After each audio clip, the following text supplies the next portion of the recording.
waxaa maanta booqasho gaaban oo wakhti saacada ah qaadatay ku yimiday magaalada Boorama wafdi uu hogaaminayo safiirka dalka Faransiiska oo u fadhiya dalka Jamhuuriyadda Djibouti oo la yiraahdo Dominique Debeje iyo wafdi uu hogaaminayo safiirka iyo wafdigiisa ayaa ugu horeynba iyagu markii magaalada Boorama lagu soo dhaweeyay waxa ay tageen xarunta jaamacadda Camuud halkaasi oo uu ku qaabilay gudoomiyaha jaamacadda Camuud iyo maamulka kale ee jaamacaddaasi halkaasi oo ay kulan qaatay iyadu saacado ay halkaasi ku yeesheen safiirka iyo waxa ay soo mareen fasalada iyo kulliyadaha jaamacadda qaar kamida sidoo kalena waxa ay soo mareen oo iyadna ay soo indheeyeen librariga ama maktabada jaamacadda halkaasi oo markaasi arday fara badan ay waqtigaasi wax ku akhrisanayeen waxa uu safiirka Faransiisku gudoonsiiyay jaamacadda Camuud buugaag uu markaasi iyadu si deeq ahaan uu ugu talagalay in uu jaamacadda Camuud ugu deeqo kadib waxa safiirku uu soo booqday dugsiga sare ee Al Nuur la yiraahdo kaasi magaalada Boorama dhexdeeda halkaasi oo uu ardayda maamulka iyo macallimiinta dugsigaasiba iyagana uu kula sheekaystay oo halkaasi muddo la joogay kadib safiirku waxa uu la kulmay dadkii Soomaalida ahaa ee iyagu markaasi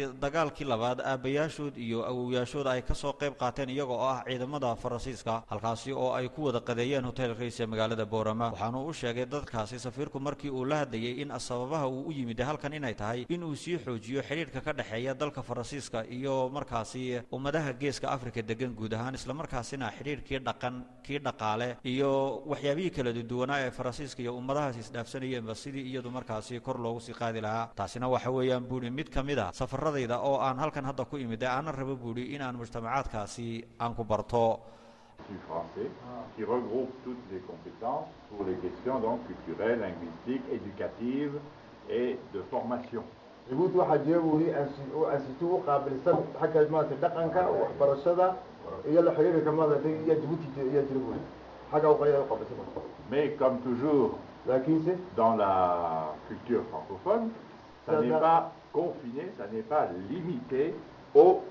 territoire de la République de Djibouti qui est toute petite, vous savez. وأنا كم كوبنا بوري لكن كاي خير كاسي كم كوبنا جيبوتي أو مجال يرا نقول نيرا يسوق كم كوبنا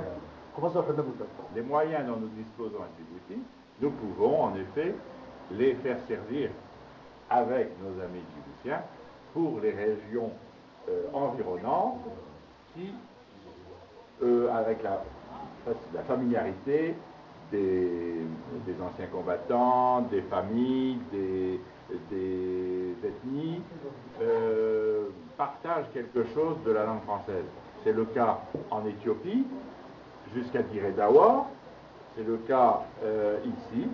en Somaliland, et surtout bien sûr.